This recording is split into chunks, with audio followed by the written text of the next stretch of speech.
আমার প্রিয় ছাত্রছাত্রীবৃন্দ, আমি তোমাদের দিনের স্যার। তোমাদের সামনেই আছে বিএ সেকেন্ড সেমিস্টার সংস্কৃত অনার্স এবং পাসের তোমাদের যে পরীক্ষা আছে, second semester BA second semester যে পরীক্ষা আছে, সেখানে আমি কিছুদিন আগে তোমাদের অভিজ্ঞান শকুন্তলম আমি সাজেশন দিয়েছিলাম। আজকে তোমাদের সাহিত্যের ইতিহাসটা সাজেশন দেবো। সাহিত্যের ইতিহাসের সাজেশনটা আমার বাকি ছিল, সেই জন্য আমি আজকে তোমাদের সেকেন্ড সাহিত্যের ইতিহাসটা সাজেশন দিচ্ছি।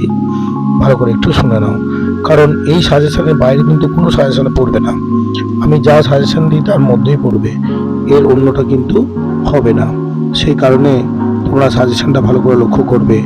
এবং সব থেকে যেটা বড় কথা তোমাদের একটু বলা উচিত, তোমরা আমার চ্যানেলটাকে সাবস্ক্রাইব করে দাও।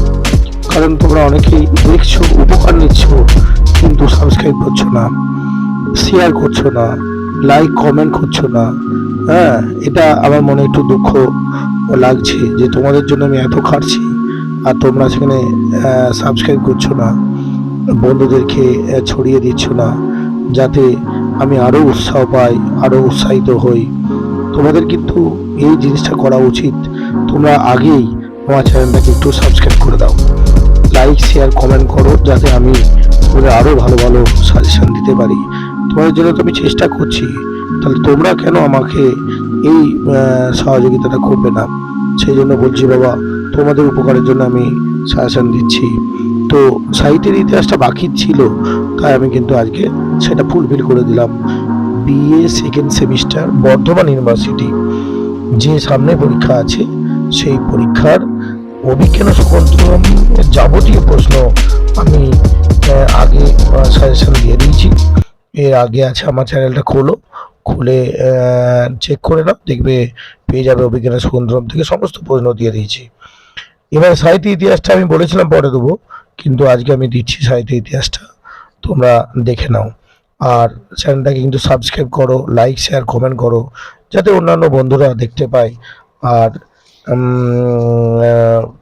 দেখো, তোমাদের সাজেশনটা একটু দেখো। তার আগে তোমরা আগে সাবস্ক্রাইব করো, তারপরে আমার এই প্রশ্নগুলো একটু দেখো। সাহিত্যের ইতিহাস 5 নম্বরের যে প্রশ্ন টিকা আসবে, দেখো। 1 হচ্ছে মৃচ্ছকটিকম, 2 হচ্ছে বুদ্ধচরিতম, 3 হচ্ছে মালতী মাধবম, 4 হচ্ছে মহাবীরচরিতম, 5 রাজশেখর এবং 6 বেনি সংহারম। আর শেষে একটা দিয়েছে মুরারির সম্পর্কে টিকা লেখো।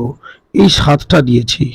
এর মধ্যে তোমাদের ইম্পর্টেন্ট মৃচ্ছকটিকম, বুদ্ধচরিতম, মুরারি, বেনি সংহারম আর রাজশেখরম, এই কটা তোমরা একটু দেখে নেবে। এবার সাহিত্য ইতিহাসে দেখো, সাহিত্য ইতিহাসে 10 মার্কসের যে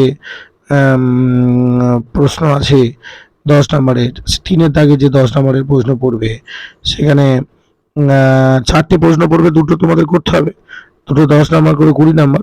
দেখো, শ্রীকৃষ্ণ মিশ্রের প্রবোধ চন্দ্রোদয় সম্পর্কে যা জানো লেখো, খুব ইম্পর্টেন্ট। অশ্ব ঘোষের নাটকগুলির পরিচয় দাও। তারপরে হচ্ছে নাট্য